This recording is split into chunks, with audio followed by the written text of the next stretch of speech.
Why do you, in your opinion, some implementations fail, and what lessons can trading desks, prop shops learn from it? We could talk for a week on this.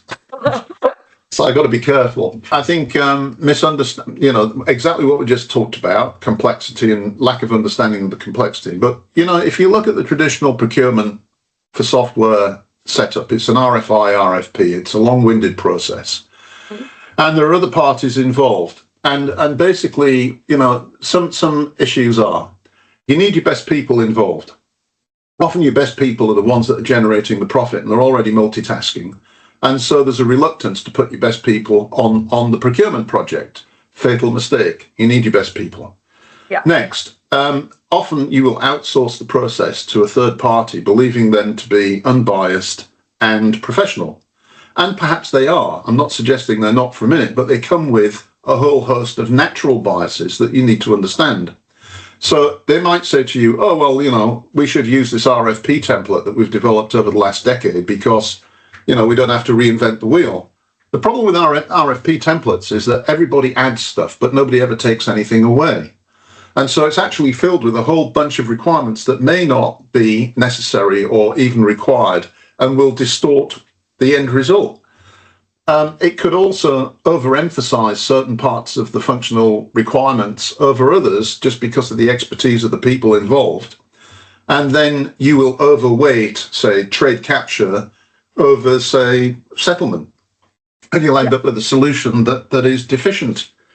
So you've got to watch during the procurement process what you're doing. And of course, my argument these days would be that since we now have software as a service in the cloud, what's wrong with doing a proof of concept and hands-on? Get people in the company looking at the software, using it a little bit. The problem with that, of course, is that the complex is extremely complicated. The software is extremely complicated and very highly configurable.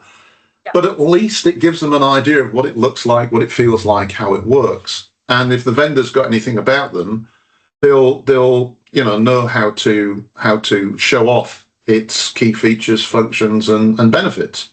And check references. Sometimes I'm appalled. You didn't check any references? No, they just took the vendor's word for it. Well, check references, and don't just ask the vendor for the best references. Ask them for the worst references, or use your market connections to find the worst references and talk to them. Find out what can go wrong, why it went wrong. It's about risk management again, right? Yeah. This is a decision that you're committing to quite a lot of money, time, and effort, and probably a 10-year or up to a 10, 12-year sort of life cycle. So you don't want to be doing it every 2 years because you made a mistake.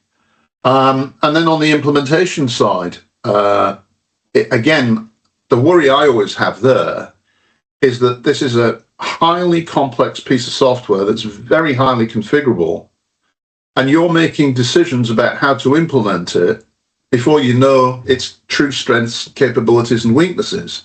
And that's where the mistakes get made. So, somehow you have to develop or get from your supplier the right expertise to guide you through the early stages.